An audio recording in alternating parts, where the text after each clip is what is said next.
This afternoon on the marketplace, determination of the new national daily minimum wage could influence discussions on fresh service conditions, especially in the private sector. We'll engage a labor consultant on this. Also, Ghana Statistical Service justifies population and housing census despite concerns about the cost, insisting it has enormous benefits for the economy and businesses. If you divide this by the 521.3, you're getting less than 200 Ghana cedis for an indicator that will save life. So what are we putting premium on in saying that something is too expensive or otherwise? Plus, as the Bank of Ghana bans cryptocurrency and hints of an electronic currency, we ask industry players what this means for them. Hello once again, I'm Charles Aite. We have more on this after this break. Please stay.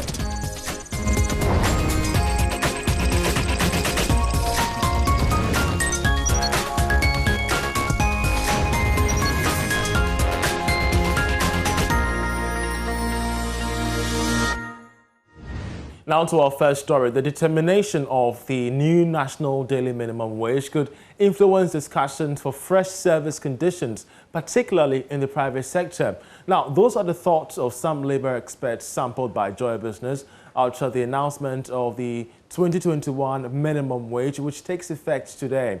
The National Tripartite Committee announced 12 cedis 53 pesos as the new minimum daily wage for this year, representing a 6% increase. That of next year will be 13 cedis 53 pesos, which is an 8% jump. According to some of the experts, workers have a case for fresh collective bargaining agreement since the majority of employers pay above these wage levels. Well, we're joined by labor consultant Austin Game with his expertise on this subject matter. We're so grateful, sir, that you joined us. First of all, what do you make of the review? That is the 6% increase in the daily minimum wage. Thank you. I really see it as more of a restoration of parity.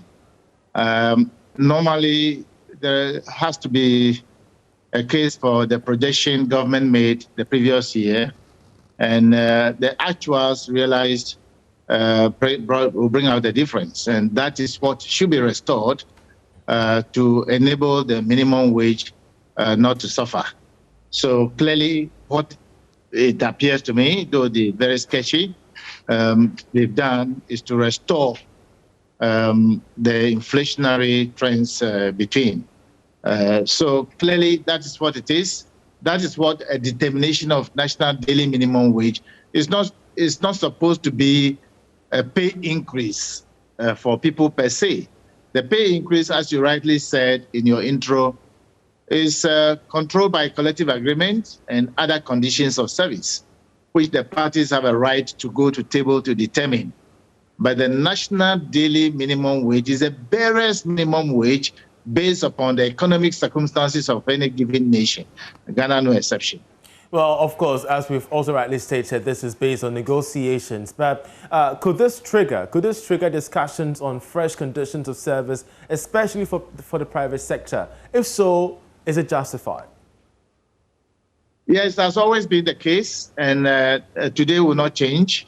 Yes, there is even an ongoing negotiations now, and there will be a lot more. In the private sector, they have a collective agreement of conditions of service, which are time-bound. Therefore, if your time is due, you go to table, particularly so because they are already paying above the national daily minimum wage. All right. It is not, you are not under any pressure, but when your time is due, you go to table and negotiate, as the law also envisages. But how is this review likely to impact productivity? Because this has been the concern of, HR professionals and employers at that. Anybody who will not go by productivity has lost. You don't pay people by putting on appearance at the workplace. You pay people based upon the productivity of the company. Every company is supposed to have some targets. You have your objectives, you set targets. You have your strategies if they are able to achieve it based upon, the formulas that both of you have applied.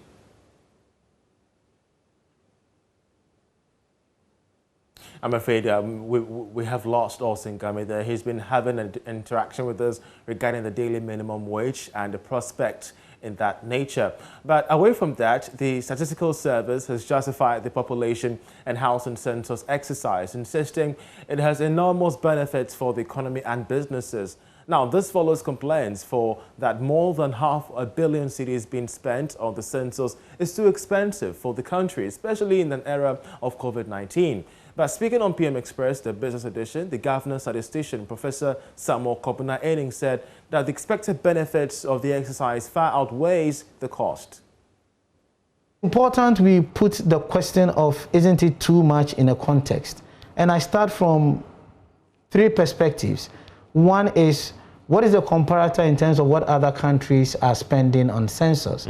Kenya just did its census with a population of about 47 million. They spent about 180 million US dollars. That puts the per head unit cost for the census at close to $4, precisely 3.8.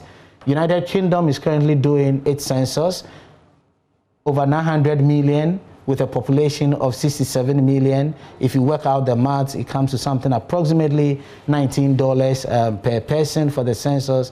The United States, if you look at their census in 2010, they were looking at $115 US per housing unit. If you take an average household size of 3 to 4, that is coming about 28 US dollars. If you look at our case, where in 2010, we used 70 million for 24.6 million people. The unit census cost was about 2.89 US dollars. And this time around, with 31.6 million, approximately 90 million US dollars, is coming to about 2.84 per person for the census exercise. So indeed, one would have to ask, what would be the basis to say that it is too high or it is too low? I stretch the argument beyond the per person cost. And I say to myself that this decennial activity at the minimum is going to give us as a country about 2.6 million indicators. If you divide this by the 521.3, you're getting less than 200 Ghana cedis for an indicator that will save life. So what are we putting premium on in saying that something is too expensive or otherwise? So we just need to look at, one, what is happening in other jurisdictions; two, what has happened in the past; and three, what we are getting out of the exercise. And from my point of view, we really are not spending that much into the census exercise, especially when we want to look beyond. In the case of United Kingdom, they are spending that much money, in excess of 900 million, because, as I indicated, they've started already investing in the drift away from traditional modes of doing census and using this census as a basis to move into more contemporary ways of collecting data. And that is why they started investing at this stage. The State Interest and Governance Authority, SIGA, says state-owned enterprises will begin to pay a penalty if they do not meet targets within time frame set. According to the Director General, these enterprises accumulate debts and do not amount for it. And the penalty will ensure that the enterprises operate up to standard. Stephen Asamoah Boateng reveals to Joy Business that this is among some strategies being implemented to make state-owned enterprises more profitable. The performance contract system, which should have been here, was abandoned. About almost 7 years it had not been done. So 2017 I started it, and regularly every year we've put together a contract negotiation team that brings them together and they sign it. And it's not just signing and going away, we monitor it. We make sure that we stick to the targets that we agreed. And then the targets also affect their bonuses and affect their salaries. So then also we noticed that there were conflict zones within the setup. So that, for instance, the board and the management were not coordinating properly. So we set up to do the code of corporate governance. And when you have a good corporate governance system in place, everybody knows their role. And then we are now also, by the law, SIGA Act 990, also have the responsibility to sanction. In the past, there was none. And so people bring debt and there's no reason why they should bring debt and nobody punishes them. Now there is punishment. Indeed, it's a penalty. and we are forcing them to pay. And when they pay, they will be forced to come up to standard. Well, it's a penalty point, so we're working with the Attorney General to convert it into cedis. But they would pay, when they pay and pay through their bonus from their pocket, they know that they have to do the job. Well, the board chairman of the ARB Apex Bank, Dr. Tony Orban, is urging government to collaborate with the rural and community banks for a successful implementation of the new Development Bank of Ghana. According to him, rural and community banks are already focused on development banking and are well positioned. He spoke at the 40th anniversary lecture of the Amenfima Rural Bank in Takwa. Prince Apia has more. Government this month signed a €170 million agreement with the European Investment Bank to establish the Development Bank Ghana. The non-deposit taking bank will provide funds to qualifying financial institutions to provide long-term lending in addition to other services. Board chair of ARB Apex Bank, Dr. Tony Orban, says rural and community bank must be considered for partnership in implementation. Inception of the development bank, which the government just announced, I think there should be a major link between the development bank that the government has conceived with the rural banks, because that is where development is actually done.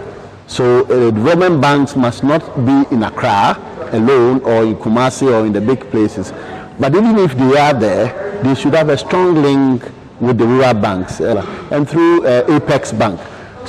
Then the rural banks could be the kind of the fulcrum. It's very central. We are too much used to doing things with the big boys.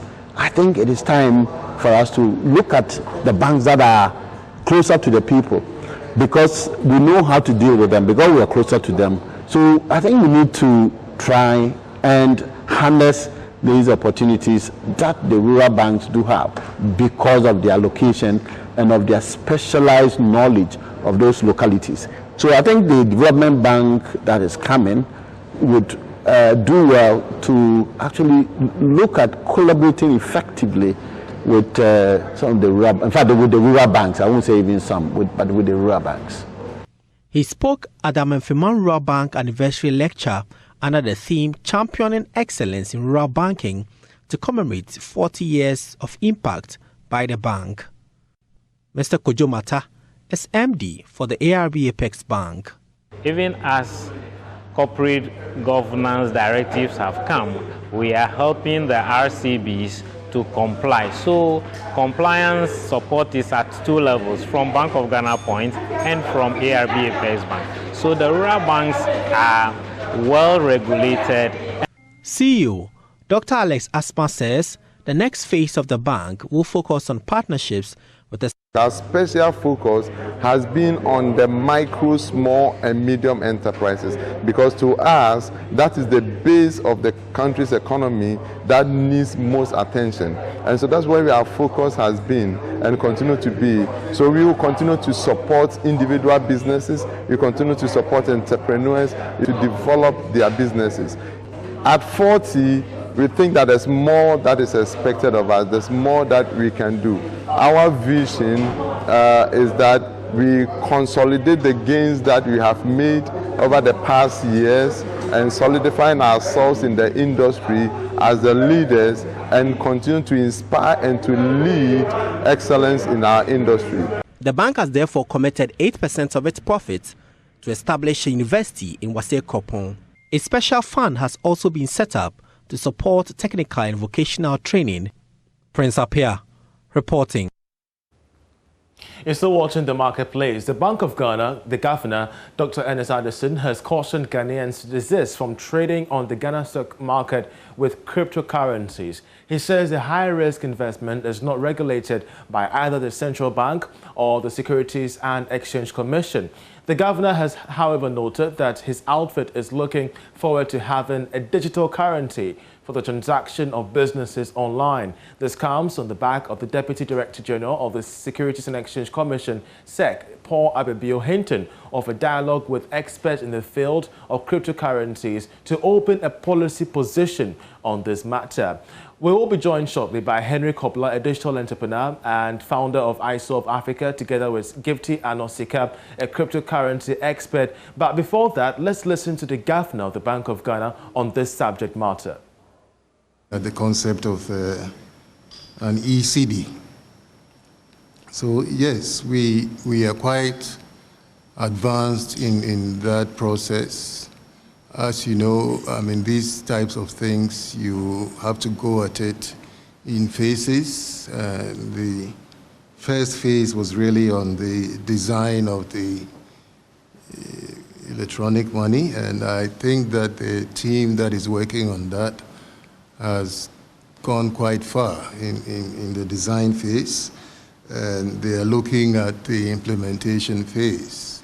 And after the implementation phase, we would have a pilot phase where a few people would be able to use it and use this electronic CD on the mobile applications and other payment applications that are currently running. And then from that pilot, we would be able to determine whether this is feasible and what sort of things need to be tweaked in order to make it work effectively. So, yes, we have made progress. I think we'll be putting out some more information on that very soon. The cryptocurrency, I think we all are aware of what has been going on. And we have said that this is not regulated activity in the Bank of Ghana, so we warn the public about engaging in the cryptocurrency trade. You have seen the sharp changes in valuations. So, Governor of the Bank of Ghana there. Thankfully, Henry and Gifty are joining us via Zoom. I want to start off with you, Henry, because this pertains dearly to you in this sector. How do you think this could shape Ghana's digital currency market? Okay, thank you very much. I think that the Bank of Ghana really is doing a lot of work looking at the e-currency system, and for them to relatively tell us that they are in advanced stages gives us some level of hope that they are also looking critically. And for them to be at least the very first part, the central bank that is looking into this gives us a lot of hope. But relatively also for me, I think that it gives us some level to also get a bit more engaged rather than scare people off that trend. Because, I mean, when it gets down to the cryptocurrency space, there are quite a lot of dynamics that come in. And I believe that we're not supposed to be just consumers and sit and just watch aloof, whilst, I mean, the volatility of these currencies relatively is making people either rich or trying to learn the dynamics of the system. I mean, it's not just about the cryptocurrency space. It goes down relatively to the technology, where blockchain technology relatively can be implemented to education, to governance and all that. And so we don't have to sort of curtail ourselves with some level of fear to say that we don't need to get into that space, but rather open up a bit of a dialogue and get people engaged and build up hackathons and open up public engagement. Because I know that there are quite a lot of people that are building underneath these technologies to affect a lot of lives, which is in Ghana. And so for us and for me within the tech space, I believe that it's a part for us to experiment, learn more. It's a place where you don't necessarily have to do a huge investment, and so you sort of put in some money that you can be able to lose, but also to learn in the dynamics.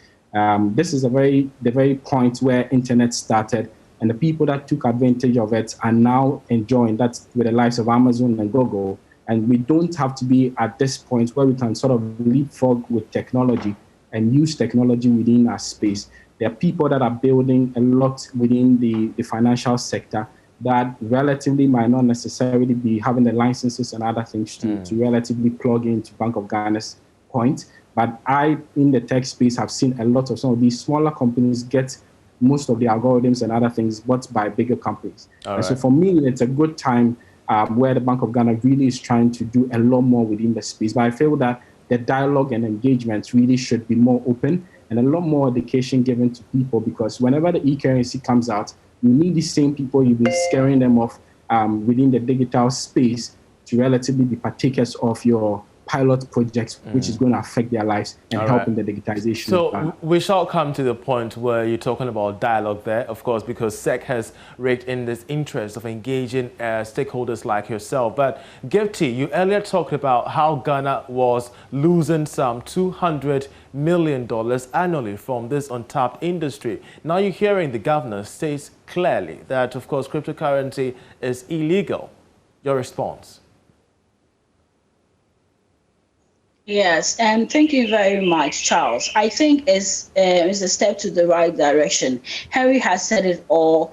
We need more dialogues. And then I just love the fact that the Bank of Ghana and the government of Ghana is actually in hopes and having potential to have this engagement in the cyberspace to help the indigenous people not to fall victims to these online scams and illicit inflows of cash. However, I also understand why the government is always emphasizing the need for the populace not to engage because it's illegal, because it can be used to circumvent capital control, money laundering, and so on and so forth. So I think this is a very good way of starting it. I mean, it will give us some legitimacy. People will now want to engage more and want to know more. So I think it's a good way to start it.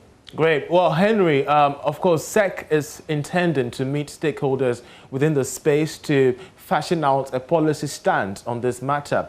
What priority areas should you be looking out for ahead of this meeting?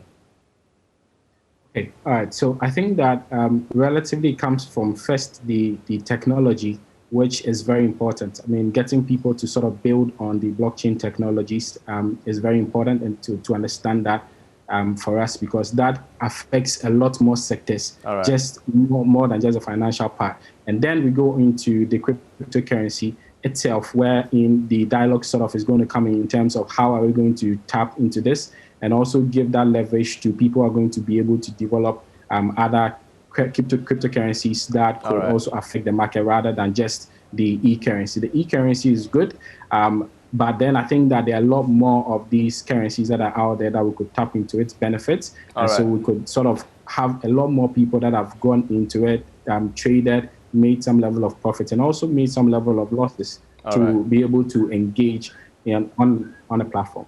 Henry, we're so grateful for your input. Same as Sika there, Gifty Sika, we're also grateful for your input there. You're still watching The Marketplace. Now, poultry farmers in the Techima municipality of the Bono East region are lamenting the high cost of maize and other components of feed, which they say serve as a threat to the poultry business in the area.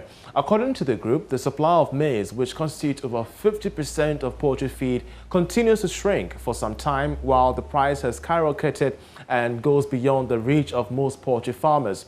They call on government to intervene to save the industry from collapse. My colleague Anas Abid has more in this report. Ghana once had a very vibrant poultry industry which created jobs for thousands of Ghanaian youth. Unfortunately, inadequate financial support and incentive packages for players in the industry had over the years led to the gradual collapse of the industry and the retrenchment of a large number of employees. In recent times, the high cost of feed production, which is as a result of maize shortage and high cost of imported feed, is making worse the plight of the poultry farmer. Mr. Emmanuel Opoku is the chairman of the Techima Municipal Poultry Farmers Association. He shares with us some of the problems confronting the poultry industry in the area. Last year, there was no adequate rain, so the maize couldn't, thrive well. In fact, that is one of the problems. That is the problem of feed, and then the cost of the other components of feed. They are now very, very high, that we cannot meet it. And then the third one is the egg glut. An egg that is sold for about 20 cedis is now sold at 14 cedis. So many of the farmers are now facing problems. How to feed the birds. There is no help from anybody. Many of the farmers have gone in for loans, they cannot pay. Mr. Emmanuel Opoku adds that if care is not taken, the poultry industry may collapse. This year in particular, 2021, many of the farmers started selling their birds because they can't feed them.